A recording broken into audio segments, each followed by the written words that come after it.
The story begins when he transferred to the school of ICU with the problems with the children. Just witness us how to deal with this problem. Hi, Mr. DeSantos. I'm very glad that you brought my son here in our school. It's a pleasure, ma'am, to be here, especially when I heard the news that your school has some problem. You know what?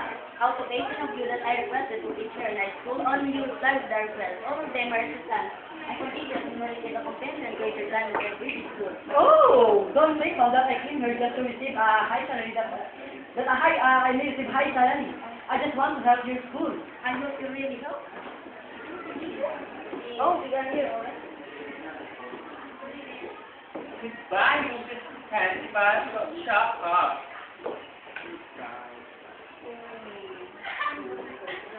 You're so handsome.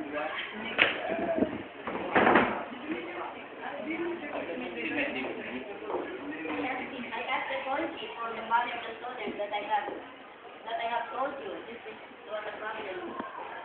it's okay, ma'am. I can manage them. You can go to your work and the person taking care of them. Goodbye, ma'am. Hi, class. Excuse me. You must give respect to your principal. She's one of the reasons why you have a better education here at school. Better education. Have you heard it, guys? Yeah, better education. Who the hell are you to command us the things we need to do? Since you're just a teacher here, we are the ones to provide your needs first, since this is a private school.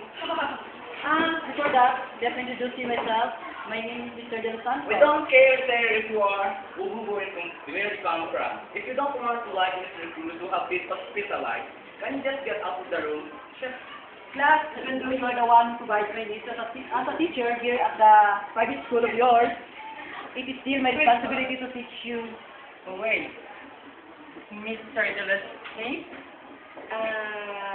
Mr. De Los Santos, rather, we don't need your opinion and also your explanation why you are here.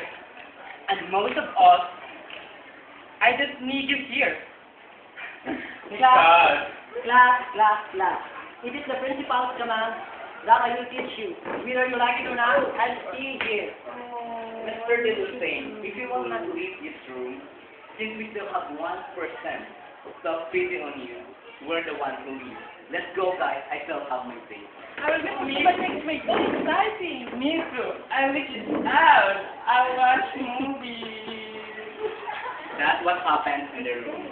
Later, sooner or later, even the next day, that will see you happen.